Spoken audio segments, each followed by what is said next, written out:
myself again. Good evening and welcome to NUFC Matters with me, Steve Wraith, and Tuesday night means it's Liam Kennedy night from NewcastleWorld.com. Good evening, Liam. Evening, Steve. There's been a fair bit happening since we last on, eh? Wow, unbelievable. That was the week that was. And I mean, you know, last Tuesday we were sitting here talking about the takeover and potentially, you know, would it ever go through? And, you know, we're talking cat case and arbitration. And then, you know, within that amazing 48 hours, we see Newcastle United's takeover go through. And, you know, people celebrating outside St James's Park, people drinking all the way through the weekend. And yeah, and you know, what really can only be described as proper owners actually taking an interest in the club, walking around, meeting the players, meeting the manager, and, you know, essentially starting what we hope will be the start of a fantastic new era. Yeah, very much so. I haven't heard people speak like the way that Amanda Staveley's spoken to her staff, spoken to the media, speak of the ambition and the vision for this football club since Kevin Keegan, really. There's nobody really inspired that kind of emotion in me. And I think a lot of people will probably feel the same, talking of actual success, talking about winning things, talking about progress. It's a very strange sphere that we're in at the minute as Newcastle fans, as media, and because we've almost become so used to being ignored, so used to being left behind, not cared about, not looked after. But there's been a real change. I think people are probably noticing that with the social media, already noticing that with the kind of messages that are coming out. It's been such a positive week, and I think they'll feel quite positive about the whole thing so far. The way that the Newcastle public have taken to them, every part of the consortium, I think they'll be very happy with that. And I think it's all eyes on Sunday, really. And there's a few key things that everybody's asking ahead of Sunday. Will the manager still be there? I mean, what I would say on that one is that I don't anticipate the manager being at Newcastle United for a very long time.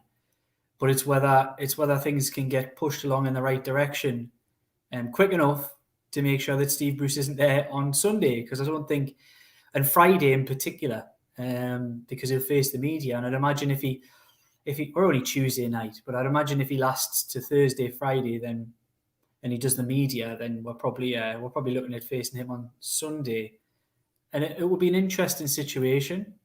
I understand things take time, but I do hope there's a realization that there is an urgency to get this done, to get rid of the man who is probably the last remaining cloud at Newcastle United at the moment. I mean, really. Let's be honest. If you were to choose and say, you know, if you'd said this at Wolves, if you'd said, look, Steve Bruce is still going to be your manager against Tottenham, but Mike Ashley will be long gone, and there'll be a new wave of owners, and it will be the Saudis plus Amanda Staveley and Mehrdad Gattuso. I think most people would have taken that, but I think now we've had the takeover news. I think the next big decision and the first big huge decision that they've got at the football club is how quickly they can get Steve Bruce out the door, because I don't imagine, I'm not privy to that information or anything to do with the conversations. But what I would say is that there's got to be a realization that they're very intelligent, astute business people who've monitored the situation at Newcastle United minute by minute. They've never taken their eyes off it by all accounts on what's been going on at this football club. And I think they'll know themselves that the manager probably has to go. It's one of them situations whereby the fans, look, you don't make rash decisions and you don't be pushed by what the fans want. This isn't a popularity contest. You've got to make the right business decision. You've got to make the right decision, the one that you think's best for the football club. But I think most people from the outside looking in and most people inside looking out will know that getting rid of Steve Bruce is probably the likely outcome of what's gone on so far. I think the point I made to you off air, and I've said this to a few people now, is that ultimately we've gone from having Newcastle United run by Mike Ashley, who makes knee-jerk reactions, knee-jerk decisions and tends to make those decisions on his own without referring to anybody, because there wasn't a such thing as a board of directors. Yeah. Now we've gone to a club which is primarily owned by PIF 80%, Amanda Stabley and Meardad 10%, aka PCP, and Jamie Rubin 10%. And they are the ones who make the decision. And what that means is there has to be board decisions. And yes, PIF are the majority shareholders, but they have employed, I guess, Amanda, Meardad and co to manage the day-to-day running of the club. They are running the business. So what we're going to find, I think, moving forward is, that there will be decisions made, but it'll be at board level and it won't be one person making it. And I think I've seen a bit of social media, social media is a pain in the backside at times. I'm only really on social media to promote. I've said that to you many times, but I've already seen people having a pop because Steve Bruce hasn't been, kicked out the door. And they've gone in, they've met him, publicly met him. We've seen footage of them going down the training ground, meeting the players, meeting the manager. And they will go back and decide what is best for the football club. And I think the two things which are stopping Newcastle United pulling the trigger on Steve Bruce are, first and foremost, they've got to work out the settlement for him. They've got to, they've got to draw up the separation papers, and they've got to pay him an extreme amount of money plus all the backroom staff. To be conscious they've got a game coming up at the weekend, and they need to know that if they haven't got somebody to come in, that Graham Jones is either willing or up for, or both, for the job on Sunday. And that's a big decision to make, because if you kick Steve Bruce out, that's all very well. But Graham Jones might not fancy stepping into the dugout. He's a coach. He's not a manager. He might not fancy it. I'd be surprised if he doesn't. He's a Geordie. He's a Newcastle fan, and he clearly would love the opportunity, I would have thought. But there's lots to consider. And they will have probably spoken to the players, in particular, Jamal Lascelles, and probably the players committee, of which, there is always one in the dressing room. And I'd be very surprised if Matt Ritchie and John Joe Shelby aren't part of that. And I think you look at the whole situation, and I think it's a decision that they've got to make in the, in the best interest of the club, but genuinely feel that, they have to take their time doing it. And, they've got to get it right. And the next thing really is finding that manager, finding the manager who is going to make a difference at Newcastle United, and somebody who can take the club forward in the first steps of management under this new regime. And that's the key, really, bringing in a new manager, somebody who is capable of managing the expectations of the fans, gets what the fans want, but also is going to spend the money wisely. Hell of a lot of decisions to make, Liam. You're on mute, mate. You're on mute. That was because I was nipping off. The cat wanted to get out. I was scratching away, so that's why I nipped away there. I just thought I bored you to death, Liam. It's all right. Did I? I just went and made myself a cup of tea there. No, it is a massive decision. It's not one that can be taken lightly, because, look, we know Newcastle United Football Club is a club without any real infrastructure. It's been eroded, any real expertise or a massive amount of football expertise behind the scenes. They're going to have to sort of transport a lot of that back into the football club, which isn't done overnight. There's a lot of work, and I think that's the one thing that they'll have known a lot of it, but you never know the full story until you get right in there. And I think they'll be realising that today, last week, this week, that this club is a shell in a lot of ways, and you need to start putting it back together behind the scenes. Now, you said there about the manager. I'm still standing on the idea that I think a team without Bruce is better than with Bruce. I think he's had his time. I think in most football clubs he would have gone by now. But that would leave a hole, because they come as a three with Clements and Agnew as well. That would leave them short going towards the weekend. And look, I still think they will make that decision, and they will be able to get the sort of board all on side and everybody pushing in the right direction to make that decision. But look, what I was saying was, look, if you'd said after Wolves that Mike Ashley would be gone and Steve Bruce would still be here, I think 99% of Newcastle United fans would have snapped your hand off. because he was the parasite. Effectively, they've cut the disease out of the football club now. Steve Bruce, effectively, it's not. This isn't a personal thing towards Steve Bruce, but the level of manager that Steve Bruce is, being appointed at Newcastle United Football Club, is a symptom of that disease, which was Mike Ashley.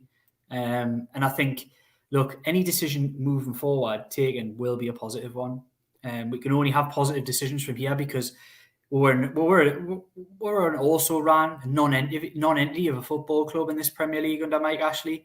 And to hear Amanda Staveley talk the way that she did about success, about ambition, about investment, about care about the football club was really, really positive to hear. I think most Newcastle United fans would be absolutely over the moon to hear those words. Okay, let's go to some of the questions that you're posing in the chat tonight. Good evening, everybody. Stuart Taylor says, in our current predicament, would you like to see the club sign players on loan with the option to buy at the end of the season, Liam? I honestly don't mind it. I think it's just really positive going into the transfer window. We've become so ingrained in the idea that Newcastle United don't sign players. It's a real struggle to sign players.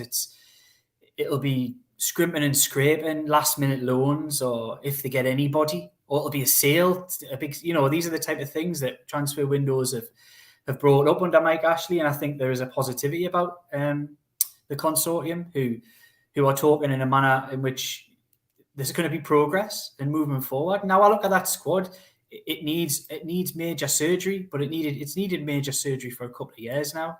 There's some good players in that squad, and there's some players who will step up, I'm sure, as well. But I think they'll go into that window in January looking to sign at least 3 or 4 to supplement what they've got, potentially even more. And look, it's another one where you say, I see, you see it online, you see people talking about this manager, that manager, these huge, high-profile players. And I was interested to see, some quotes from Amanda this sort of back end of last week talking about that idea that you can't just bring somebody like that in. You've got to have the infrastructure behind it. There isn't the training ground to bring high power players and big, huge managers. There isn't the academy, the coaching setup, the scouting network. There's none of that. None of it to a certain level anyway. So that's what I would say, that they're gonna have to build all of that up before we start talking big managers and players. But what I would say is that Newcastle just need to level up in the January transfer window. And I really don't think that's a huge question to do. Tarkowski's been mentioned, Lingard. See lots of these players linked.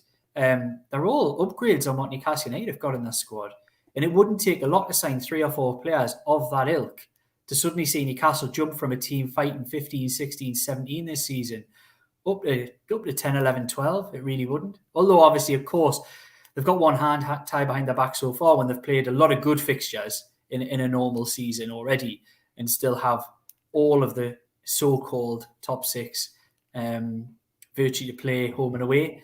So I think, look, they're going to be hard pushed to really climb the division this year, but it's a shot to nothing this year. You never know, and if they can, I would imagine on Sunday, even if Steve Bruce is still the manager, I think you'll see a 5-10% lift from players you didn't realise had it in them. There'll be loads. They'll all have their own reasons for that as well. Some might be because they were just delighted to see the new owner. Some will be the atmosphere will lift them because I imagine it'll be electric. We know it will be, as St James's Park can be. Some will be because they look and think, I want to be a part of this. I want to be a part of this moving forward. And others might look at it and say, look, well, I'm going to enjoy the ride and I'm going to play as best as I can, but I'll get as a good move again in the summer when things move on. So there'll be a lot of people raising their game for a number of reasons. It's a great game to have on Sunday, though. You couldn't really look. Tottenham's always one of those. It really is. Always a good game. Always the type of Tottenham, West Ham. Always the type of fixtures that you look at for the home game and the away game at times, and say, look, there you can get at them. It's one of those games you can't even pick the result. You really couldn't. It could literally be anything from 5-0 to Tottenham to 5-0 to Newcastle. It could be any one of those scores and it wouldn't be an absolute surprise. That's just the nature of these games against Tottenham Hotspur. And yeah, I just can't wait. I'm like a kid at Christmas, I'll be honest with you. I'm just dying to get there on Sunday and get in the town nice and early and just feel the buzz. because it's been a long time since we've felt that, and I think we all deserve it. Yeah, a lot of people asking the question about Frank Lampard. Darren Cowan says Express are reporting Newcastle's new owners are set to hold Frank Lampard talks this week. Jesper also says, is there any truth in this, or is it just paper talk? He obviously has a relationship with Jamie Rubin. What's your thoughts on Lampard? We've seen so many names mentioned there, but I mean, until the current incumbent of the manager's dugout goes, then all of this is a bit academic. It is. Of the people mentioned, well, I'll start. I think it's a really tough decision, the next managerial appointment, because, like I said before, you're not going to appoint. It's going to be hard to appoint a manager who you would imagine would be part of your plans for the next 5 years. You're probably going to be looking for a gatekeeper almost to see you through the season. Somebody who'd be willing to take the job knowing the infrastructure wasn't there, but fancies a good crack at it and knows if they do well could stay on a bit longer. It's a really tough decision to make, I think. And of the people out there, look, Lampard did okay at Derby with quite a lot of money to spend in that division, did okay. Was doing reasonably well with a group of young players, really good young players at Chelsea, nurturing them, bringing them on. Then got the money to spend, and in a couple of those signings didn't quite work. Of course, has been since overshadowed by Thomas Tuchel. But I think Frank Lampard's not a bad shout, to be honest, as a gatekeeper. And you bring somebody in like that, I'm saying a gatekeeper, but you bring him in with the idea that, look, if you do well, then it's yours. You can carry on. We can build it in the way that you see it. I think he's a good football man. I think he speaks really well. And I wouldn't be against somebody like that coming to the football club. Again, I'll just roll the clock back 2 weeks. And if you'd said, come and swap Steve Bruce with Frank Lampard, 99.9% of fans out there would have snapped your hand off. So I'm not going to be too picky about the next managerial appointment, because I imagine it will be better. And I don't foresee they're going to be making the type of point. Look, I could be totally wrong, could be totally surprised. I just think it's a really tough decision. Probably a lot of the managers right at the top of their list are already in work. Probably a lot of the managers would maybe be able to walk into ready-made jobs with better infrastructure, better scouting, potentially not more money, but just the infrastructure there and a squad already of a higher level than Newcastle United. So I think it's going to have to be somebody to bridge the gap before we really start talking about the big level stuff, which if success comes with this ownership, will inevitably come with it.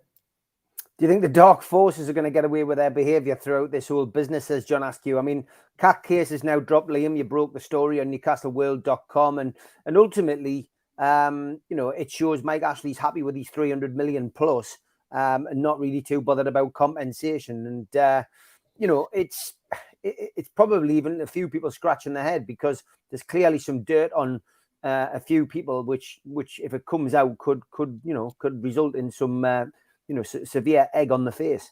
Oh, I'm told that absolutely. I'm told there is absolutely dirt there to come out. The thing about it is, I think Mike Ashley got what he wanted, and I think that was another thing that people doubted. He's only doing this for compensation. He's only doing it for this, that, and the other. I've got no doubt he may have been compensated in some way for this deal to go through, but I've got no evidence of that. But I would imagine so. And I think he did ultimately get what he wanted. He wanted the deal. He wanted rid of the football club, and he wanted to sell it to these buyers. And ultimately he stayed true to that all the way through. And yeah, I think the legal cases were key. A lot of people say that they weren't. I think people who know and understand what's gone on throughout this time and know that the legal processes did have a big effect, and it was a pressure from all angles approach that eventually got this takeover. But yeah, I think it was a surprise. Going back to the original question, will people be held accountable for the actions that have gone on behind the scenes? And I think anybody who is a champion of justice and wanted to see heads roll almost in the Premier League for some of the things that have gone on behind the scenes, the sign that Mike Ashley dropped that CAC case was a failure almost, because I think some people who were of that mind wanted to see people pay for what they've done. Ultimately, what I would say, in my opinion, and I can only speak for myself, is that I was concerned that maybe things would happen. People would eventually, years down the line, get pulled up for things that they'd done and made to pay for them. And we wouldn't have a takeover because it would have been gone. So I'm 100% happy that the takeover is done and the legal case is dropped. Because if I had to choose one or the other, I would always choose this one. Yeah, me too. Surely the consortium know the supporters' feelings towards Bruce, and the right thing would be surely to send him packing. Why does it seem our new owners are sticking with Bruce for the time being? I mean, we covered this right at the start. And to be honest, I think it's because everything has to be done at board level and things won't be rushed. And I think that's the key. We had an owner for 14 years who was making knee-jerk reactions and ultimately pulling the trigger when he fancied it. This is a lot different. This is a consortium of owners who will essentially take it at board level. So that is the reason I think that we are being patient, I guess. But, things have to be decided. They've literally only got the keys to the door on Thursday. And, we're only a few days in. They've had the weekend off to spend time with their family down in London, and they've come back. And, it's going to be relentless. It's going to be tiring. It's going to be it's a whole new experience to them. They've run, Amanda and Mia have run businesses before. They've never run a football club. So this is going to be interesting. They've got to get the right people in. And I've seen a lot of people saying we need a director of football in first. Again, they will put the right people in the right jobs. And I think as well, it shows you, it was well publicized in the media. I think it was Friday that they went up to the ground. They spoke to all the staff briefly together as one and just said to them, it's very much as you were. Everybody remains in that job. What any business takeover tends to happen is people go in, they look at everybody in that position, see how they operate, see how they're doing their job, and then they make gradual changes. And I think that's where we're at with this takeover. That's it's done, it's dusted. We should all be very happy. Now we've just got to let them get on with it. That's my feeling anyway on that matter. Craig says, if Steve Bruce is in charge on Sunday, do you think it'll make for a negative atmosphere instead of a positive one, especially if we go 1-0 down? I'll answer this short and sweet. No, I don't think it will. It doesn't matter on Sunday. Everyone will be celebrating the departure of Ashley. And I think everybody, especially with the war flags, display, etc., I think everybody will be well up for it. And I'm sure the club might have one or two other things planned as well. But that's my answer to that. What about you, Liam? I absolutely agree. I think it's about seeing the bigger picture. You wouldn't spoil a party over one spilled drink. You know what I mean? And that's effectively what it is. The bigger picture here is Mike Ashley is gone. And as I said before, he was the disease. The symptom of that disease was Steve Bruce. Steve Bruce, I'm sure, even if he is there still on Sunday, and I've got grave doubts about whether he will, even if he is still there on Sunday, the clock is ticking. He won't be there forever. And we didn't know whether Mike Ashley would be there forever. That was a lot of people's fears, that will we ever get rid of this man? I can absolutely assure you that Newcastle United will get rid of Steve Bruce at some point. So I wouldn't imagine people. Look, there's been a lot of emotion, a lot of tears shed, a lot of pain felt over the last 14 and a half years. Of course, it's only football, but it's much more than that to us Geordies, and we know that. It's been a really, really painful time being a Newcastle United fan. To the point where a lot of you guys out there and will feel like people that I know, and people just switched off. Something just died. The fire went out in their heart for Newcastle United. And I've seen that coming up and reignited in people that I know very recently. And that's a positive. And don't let the fact that Steve Bruce, because he is a bit of a disaster of a manager, and of course we want him gone, but don't let that spoil the party. Like I say, one spilled drink isn't going to spoil a party. Certainly not for me, and I can imagine most Newcastle United fans will feel the same.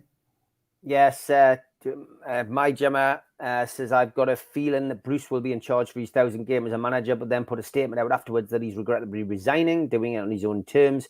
Maybe he already agreed with Amanda Staveley. I'd be very surprised if he's going to write off that money. I've got to be perfectly honest. He's got a big payday, and if he's hung around this long, I don't think he's going to chuck it now. Do you, Liam? No, he's not chucking it. He's not chucking it at all. What I would say is I can imagine he might not get sacked. I would say that'll be one thing. It sounds like things are quite amicable between them. So I think I would imagine if he leaves, it'll be with a nice big wad of cash, riding off back to the northwest with that in his bank balance. And I think he'd be quite happy with that. I think it's an outball for him. When at times I think in the last 6 months he's been looking for one. So Yeah, I think that'll be the outcome. It'll be a mutual agreement, and it'll be bye Steve Bruce. And fingers crossed, somebody more astute in the dugout, somebody a bit more with a tactical mind, somebody who can affect games with substitutions, somebody who plays players in proper positions, somebody who can pick a player in the transfer market. All positives that are absolutely Steve Bruce has been absolutely devoid of in recent times, particularly at Newcastle. Yep. Tom is asking, are you still doing a book about the Takeover saga, Liam? Right. I've done a lot of soul searching in the last few days on this book, and absolutely, yes, I am going to write this book. There is a large chunk of it done already. As you know, got a young family, got a brand new job. We're getting, I can say this on here because I know my kids won't say it, but we're getting actually, I'm not going to, no, we're getting a puppy tomorrow. So, right, we're basically it's like mayhem in this house at the moment. Takeover came at a great time.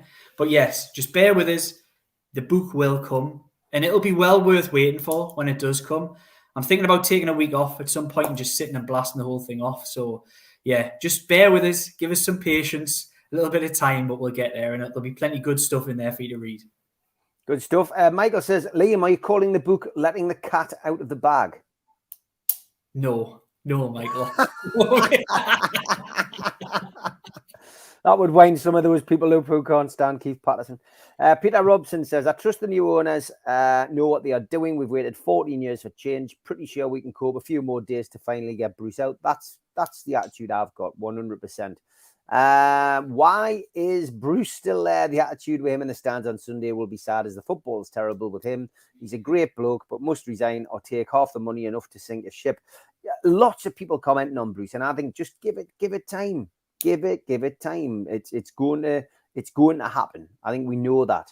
Keith Downey is saying as much again on Sky News tonight that he is sure that it's going to happen, and he's not going to put his reputation on the line on Sky News without having some kind of inkling that this is what's going to happen. But I think they will want to have the right man to come in and replace him. I don't think they want to sack somebody and then have 2 weeks with Graham Jones in the hot seat. They'll want to slip the new manager in. Ideally, the way it's done is the man's lined up, the deal's done, the contract's severed with the current manager, and Graham Jones should be in the hot seat on Sunday, and you would imagine the new man will be sitting in the stands. That's the way it tends to work, in proper footballing terms. So should have been Rafa though. It should have been. Yes, we know that. Sadly, it's that was the original plan. Rafa, of course, and Owen Browning is director of football, but it's not meant to be. It's going to be something different, and we'll just have to enjoy it.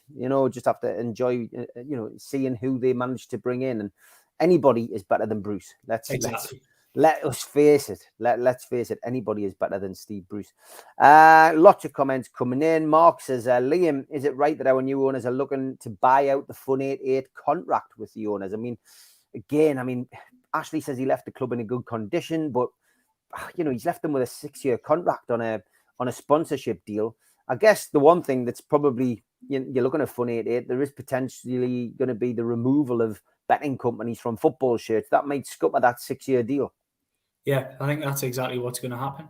I think you're going to see the report come out later this month, and it's going to be advisory that happens. And I think you're going to see a real clamping down on gambling firms in all sports and in all walks of life being able to advertise. So I think it's only inevitable that the Fun 88 one will not last.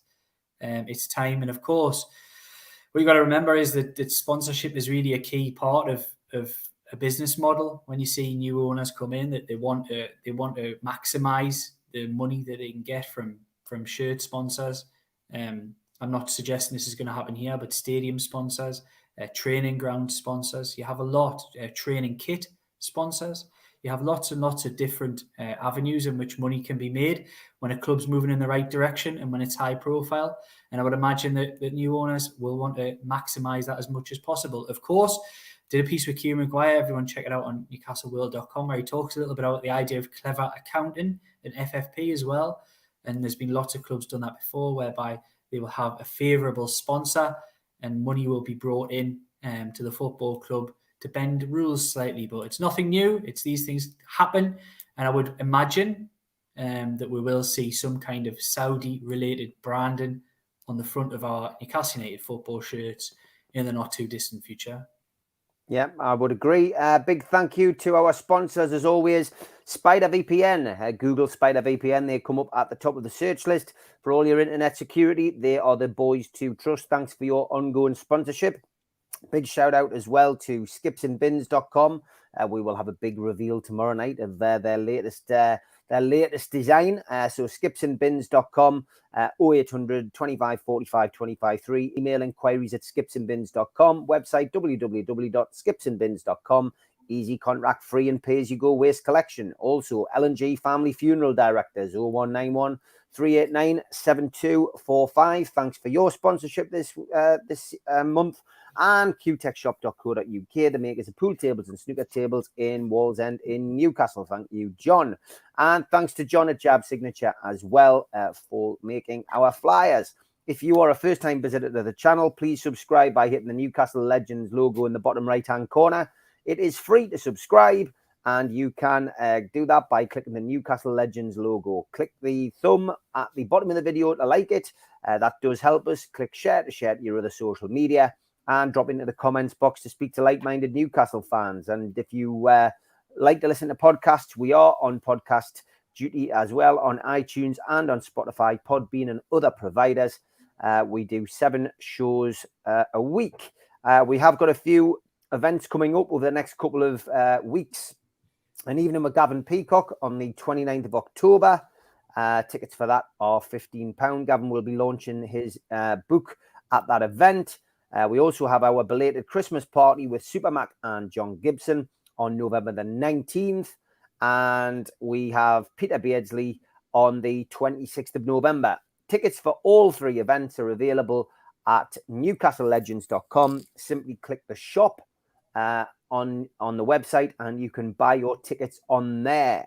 Tickets, as I say, for those events, which are all taking place at the Tyneside Irish Centre.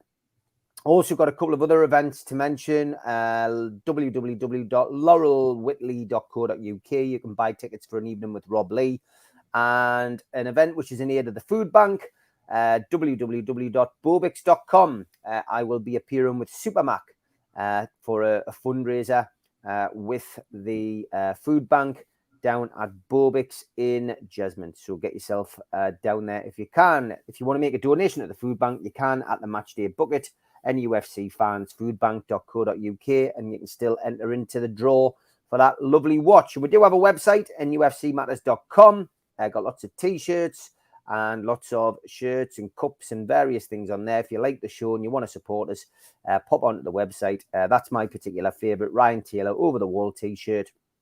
£15 for that one, nufcmatters.com. So pop onto there. And as Halloween's approaching, I will give an unashamed plug for my kids' book, which I did with Alfie Joy from BBC Radio Newcastle. We're giving £2 from each of the books sold to the food bank. So if you want to buy a copy of that, again, newcastlelegends.com, simply click shop and you will be able to buy one of those. And don't forget as well, if you want to read lots of Liam's fantastic work, Newcastle World is where you can find him, newcastleworld.com.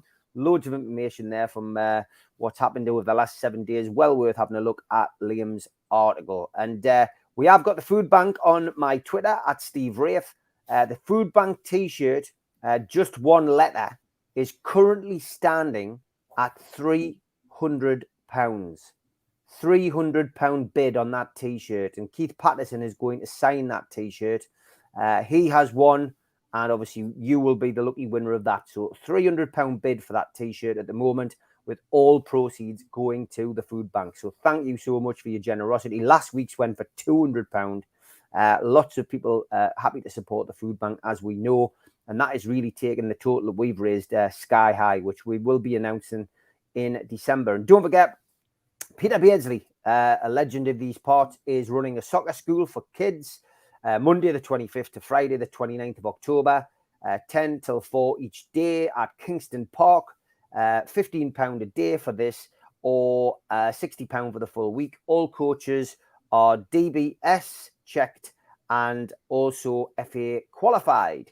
And if you want to put your child down for that, it is pbsoccerschools pbsoccerschools@hotmail.com. That is pbsoccerschools@hotmail.com. And Liam's got a book coming out at some point. My book's already out, Every Boy's Dream, about my 37 years in sufferance at Newcastle United. A lot of the stories which I've been involved in are in there. Some fairly eyebrow-raising stories as well. Some that you might not remember, some that you certainly will remember. And yeah, get yourself a copy of that or buy somebody a copy of that for Christmas. I'm sure they will enjoy it. And we are going to give away some tickets starting on Friday for the Gavin Peacock event. Now, to enter, you must become a member of the channel. And that way I will pose a question on Friday night show and you will have a chance to win. I know most of you are members in the chat, which is great. But if you want a chance to take part in the competition, please join the channel. It gives us a little bit of support, which is great. And from our perspective, it will be good to see as many members join the channel as possible. Please do join the channel. We will give away 2 tickets to meet Gavin Peacock on Friday night on the Fab 4 show. Okay, let's get back to your questions. Paul says, we still got 16 home games, so we need to make St James's a fortress until the end of the season. I would agree. GJT says, Liam, is there any truth in the Ralph Rangnick being appointed as technical director? Now, we've seen a lot of this, Liam. A lot of this has been put about. What's your thoughts on that? I think it'd be an absolutely incredible appointment. He's a real scholar of the game, created a lot of the modern day approaches and tactics that we see employed from the likes of Jurgen Klopp and others. So yeah, I think he'd be a fantastic club builder. He's done it elsewhere. He could do it here. And I think that's a type of appointment that they'd be looking to make in the director of football, sporting director kind of role, because let's face it, modern day football clubs, you need that layer. You need that consistency, somebody who's there not only helping with transfers, but helping with approach and tactics and approach in terms of style of playing, the ethos around a football club and team. I think a sporting director is an absolute must, and I imagine that would be very, very high on the list. And yes, he would be an excellent appointment. But what I would temper that with, there is a lot of talk at the moment, a lot of noise, a lot of players, a lot of managers, a lot of sporting directors being linked with Newcastle United. Let's take it one step at a time. We're a long way off the January transfer window, so chill out about that. I would imagine a permanent appointment of a manager could be a little bit around the corner too. And sporting director, again, would be something that needs done relatively soon, but could take time. Yeah, I agree. Robert O'Reilly says, don't hate me, but what if they renamed the Gallagher end the Kevin Keegan stand? You know what? I wouldn't be bothered in the slightest. I think those kind of things are a win-win for the consortium. I think the fact that they've already talked about moving Alan Shearer Stadium away from the toilet and into the main drag of the ground is fantastic. But would you agree that potentially renaming a stand after the great man Keegan would be a good idea, Liam? Yeah, I think you could quite easily just rename the East Stand. Just do it there for me personally. I think I like the Gallagher and I like the Leazes, so I think that's 2 ones that they're synonymous with St James's Park. But times move on. At the end of the day, if they decided to do that, I certainly wouldn't be complaining about it, because I'll be one of the first people to say that Kevin Keegan absolutely deserves some kind of merit from this football club. He's the man he's the epitome of hope to Newcastle United fans going back to the 1980s. And just brings a wave of positivity with him anywhere that he goes. And it would be quite an emotional moment to see him walk in to St James's Park. Again, fingers crossed, that'll be on Sunday. Yeah, fingers crossed, mate. Certainly good to hear that they've already touched base with Alan Shearer, which is superb, and that's what they should do. Evening, lads. Do you think the appointment of a sporting director or a director of football is something they are looking to sort first, says Mark? I think in an ideal world, you probably would do that first, because the worst thing in the world you would want is to appoint a sporting director and have a manager who are totally at odds with the style and the way that they play. Ideally, you would want a sporting director to help you find a manager, almost his pick. But I think ultimately the problem that they're going to have is that the manager needs picked ASAP, because Steve Bruce has proven last season, he's proven from about December onwards, even though there were big signs, December 2020, that he's absolutely not fit for purpose to manage this football club. The form has been absolutely disgusting since Christmas time last year. And I think it's even forgetting the 7-game winless run, 8 games winless run so far this season. He needs to go. And I think that's probably what's going to come first, is they're going to have to get a manager potentially before they get a sporting director. But of course, you know, they've had people in mind, they've had lists. They're not coming at this cold. They haven't just thrown a bid in and then bought the club 2 days later. They have got some idea about what they want to do, but it's just about weighing up in the market. And as Steve, you mentioned before, we've got to remember they only got the keys to the club. What we're saying, 5 days? 5 days ago now? Yeah. And we've still got 5 days now till Tottenham. So a lot can happen in that time. I would just urge everybody to stay patient and just enjoy the ride. We've been yearning for this ride for so long. Yeah. We've been desperate to get on. And finally, Newcastle United's back. We're back. We can look forward to transfer windows when Newcastle United might sign players. We can look to any ambitious player that comes up. It's almost like most fans have got their blinkers on, or have done for the last 10 years or so, whereby I remember growing up in a time where, you know, Newcastle were linked with daft players. Oh, we'll sign Ronaldinho, we'll sign Rivaldo, we'll sign Zidane. We'd sign it, would be linked to try and sign anybody, because that's the type of ambitious, forward-thinking football club that we've always been, apart from that mini period under Mike Ashley.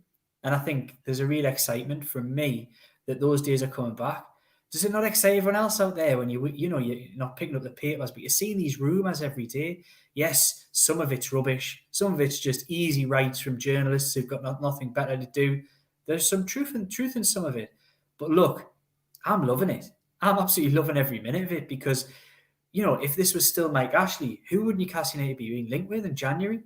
You know, would they be being linked with a loan move from somebody who doesn't get a game at Chelsea, hasn't kicked the ball there for 18 months? No, we're not anymore. No, we're getting linked with proper players who other clubs actually want. And there's some excitement in that. There's got to be. For me, I'm just over the moon that we're talking about the type of Newcastle United that I love, and the type of Newcastle United that I really want to get behind. And I think there's a lot of people out there that lost a lot of love for that football club, and they didn't feel like they could be proud of it. Almost as a lot of weird things have happened over this period.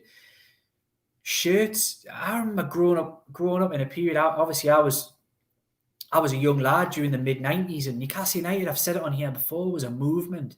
It was something to be part of. It was just, you went with it. Everybody went with it. Everybody had the shirts. Everybody had the goalkeeper kits.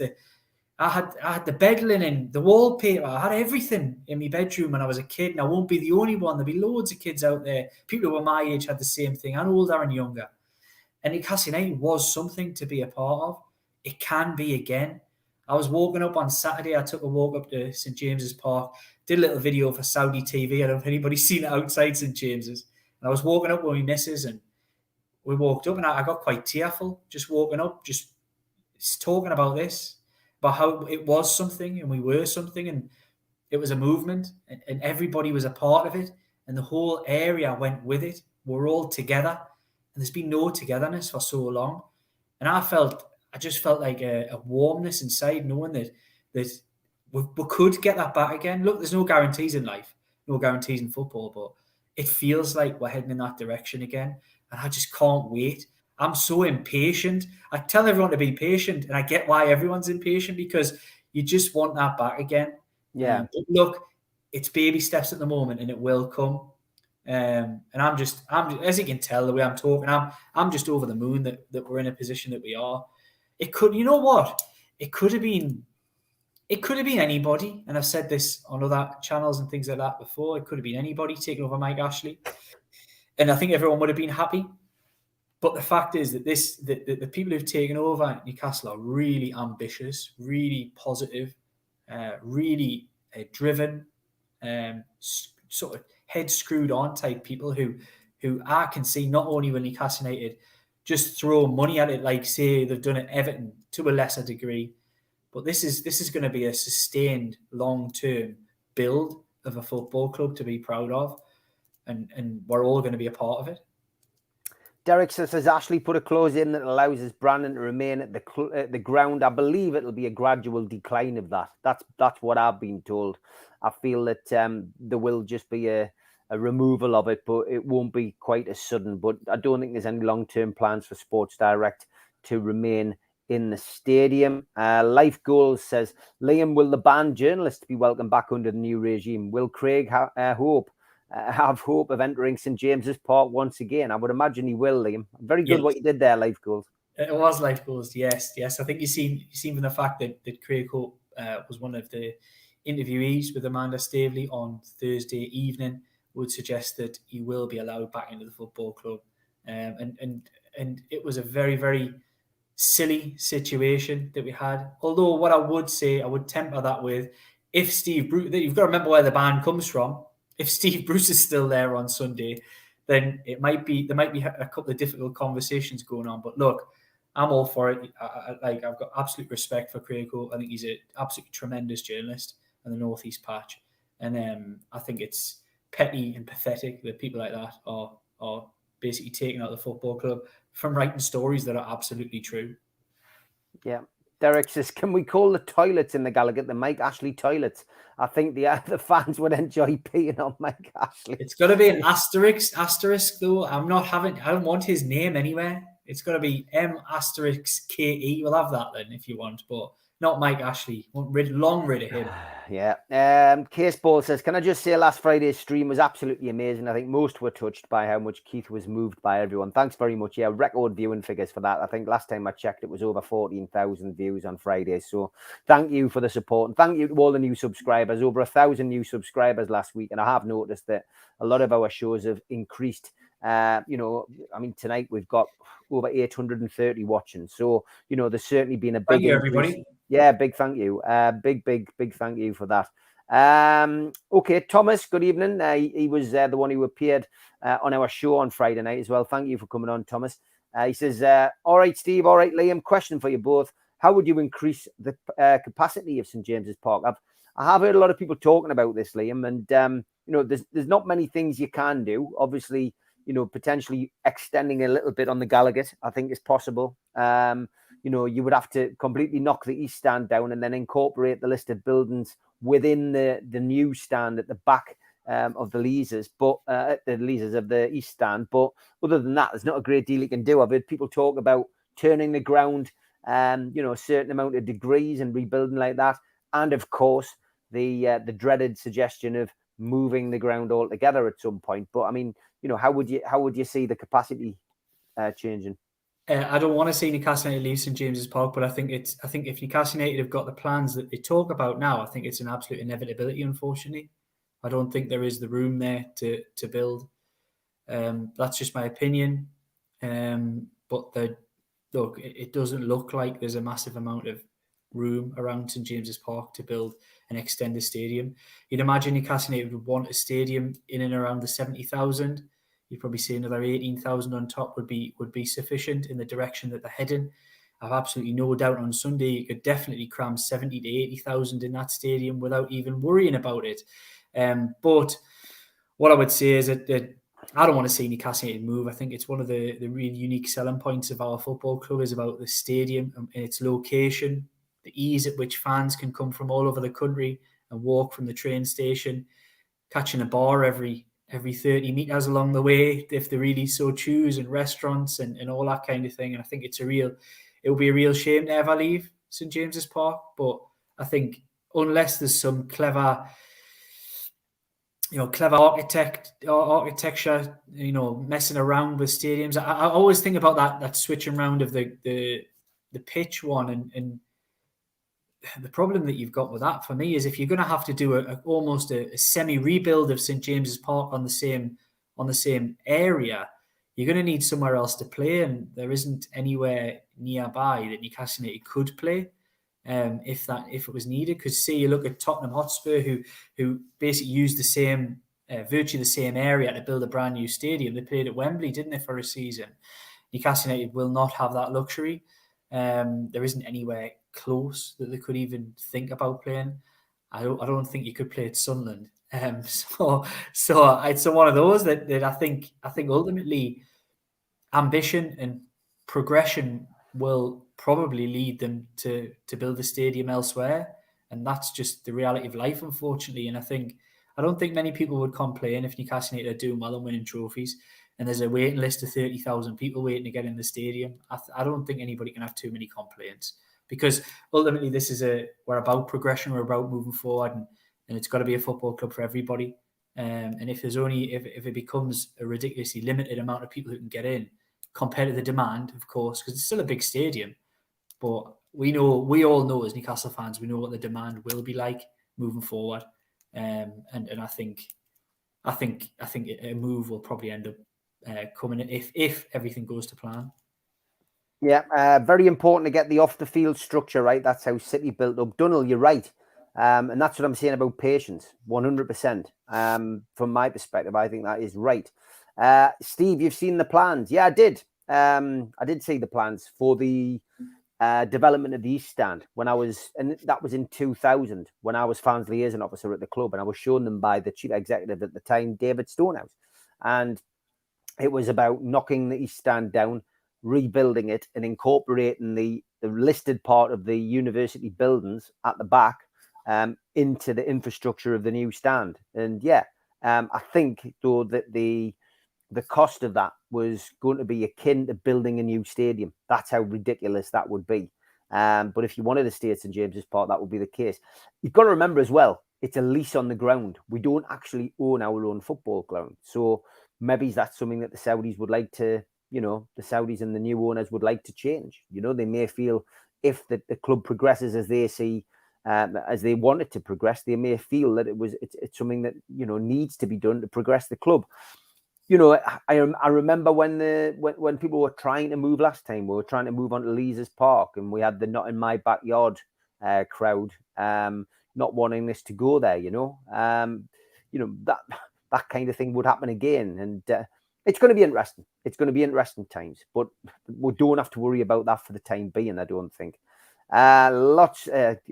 Tom Dixon saying Gateshead Stadium holds 11,000. Yeah, I mean, that's no good for anybody at all. And I remember Sir John Hall, I spoke to him a few years ago when we did an audience with the Magpie Group at St James's Park. And he said that they only ever threatened the council with moving to Gateshead to try and get what they wanted. So Case Ball says the Rubens own a lot of land around the racecourse. Again, yeah, there's potential. These people will think about it though, and I'm sure they will consult with supporters. That's the key. Communication with fans is the be all and end all, I think, and they understand that. Stephen says the town moor is out of the question. The new stadium Sir John Hull proposed was opposed by local residents. Yeah, it is a minefield, really. Life Goals is saying Karen Brady waiting in about the takeover. Is this not hypocritical when our West Ham colleagues were pleading with KSA to purchase their club as recently as 2016? Yeah, there's been a lot of that, hasn't there? I've seen a lot about Karen Brady, and she's got a few skeletons in her closet, which really she should have thought about before she started having a pop at us. It's always the same, though, isn't it, Steve? It's people use arguments when it suits them. They'll cry outrage at certain points, whether that be controversial ones or not. They'll always cry outrage when it doesn't suit their own agenda, it doesn't suit their own interests. And I think you're finding a lot of that with these Premier League clubs now who are speaking out, or executives that might say things in the near future. It doesn't suit their personal interests, so they're going to be offended by anything and everything. So what I would urge Newcastle United fans out there is there's going to be a lot of flack. You're going to take a lot of stick. Just don't bite. You ultimately got what you wanted. Like everybody wanted, most Newcastle United fans wanted this takeover. There will be some people who didn't, of course, were conflicted. I've got no criticism of anybody's views. Whether anybody wanted it or didn't want it, that's entirely up to them. But what I'll say is the people who, Newcastle United fans in general, will take a lot of stick from this. And I would just say you just need to have a thicker skin and just let it go over you, because if you're somebody who wanted this deal and wanted this future for Newcastle United, then ultimately all of the stuff around that and the criticism that will come away is just noise. Yeah, no other club can have their say. Big push too hard, push to destroy the Premier League. West Ham owners are on record that they could only sell to the Saudi king. Kevin says, are you worried about the statement that the Premier League put out that they have power to intervene if the Saudi state start to run NUFC? No, because they're not going to be that daft, are they, Liam? No, I don't even think it's anything to worry about. Yeah, me neither. David says the Saudis are building 2 mega cities in their country, so I don't think a stadium would be a problem to them. Mitch says class show again. Thank you very much. Tim says we finally have hope of actually winning something in our lifetime, and I think that's what it's been all about, hasn't it, Liam? It's, you know, we've said this many a time on this show, and so has a lot of the supporters who contribute to this show. You know, it's not about winning something to us; it's just about being able to compete, isn't it? And we've got that hope back. Yeah, I go back to a story that was quite relevant to me. It was about my dad, who I've mentioned on here before, as a season ticket holder, has been in the whole time of my life. Used to sit in the Gallagher with him for 10 years. He had my son recently, had him out, and it was the morning of the Wolves game, and he asked me, son, what do you think will happen today? And he says, well, Granda, we'll just lose again, won't we? And it's that. And my dad I was talking on that night, and he was like, God, that's not what you should think at 7, 8 years old. You know what I mean? That's when you should be enjoying your football, not having to be forced to, you know, endure Newcastle United, which he never was. He's keen as mustard, loves the tune. But yeah, it's one of those where there'll be kids across, or the parents across the northeast and beyond, who were Newcastle fans, who really were feeling quite upset with themselves that they had to pass on that burden onto their younger ones, but who can now enjoy a brighter future, fingers crossed, and a positivity, and just the chance to be Newcastle United again, because we haven't been Newcastle United for a long time. Yes, I agree. Alan says, did you hear what Jason Cundy was saying about us on Talk Sports, saying we had no history and wanted us relegated? Yes, Alan. He didn't say that when I was on. He was great when I was on. If he'd said that, I would have pulled him up about it. No doubt. I think he's been on. I think he's been on without you, Liam, and I think he has been a bit of a wind-up merchant on there. And I think that's unfortunately, you know, what we've seen is just some people who really should know better trying to make a name for themselves throughout this whole takeover period. You know. Well, with Chelsea do not have a history before Roman Abramovich. If Newcastle United haven't got a history, then what does that make of Chelsea's, who've won a considerably less domestic trophies than Newcastle United up till Roman Abramovich took over? What does that make Chelsea's history then? Because it's non-existent. Can I ask you, because nobody's asked, and normally we're full of these questions, but any updates on who's going to be available for the weekend? Obviously, big game against Spurs. No matter who's in the dugout, we need to know who's going to be on the pitch, because that's who's going to make the difference. Is it good news on Callum Wilson and Jamal Lascelles and John Joe Shelby, do you think? Yeah, I think all of those. I think the only one that I think Woodman will be back. Not that I think he will get in, of course, because Darlow's between the sticks. I think the only one that I've got doubts about is Dubravka, but we'll probably get an update on that towards the end of the week. Great stuff, Liam. Quick plug for where people can find your work again. Yeah, everyone just check out just the little thing down here, newcastleworld.com. You'll find us on Instagram, you'll find us on Facebook, you'll find us on Twitter. We cover not only Newcastle United and football, but we cover news, lifestyle, gig guides, everything and anything that you would want, restaurants, etc. So yeah, just check it out.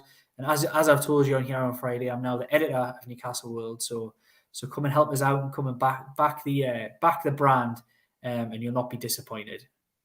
Great stuff, as always, mate. Always good to speak to you. Looking forward to seeing you next Tuesday. Enjoy the game on Sunday. Hopefully catch up with you. Thanks to everybody for watching. Over 850 tuning in live. Fantastic figures. Thank you very much for your support. We'll never take it for granted. Liam, take care. See you next week, mate.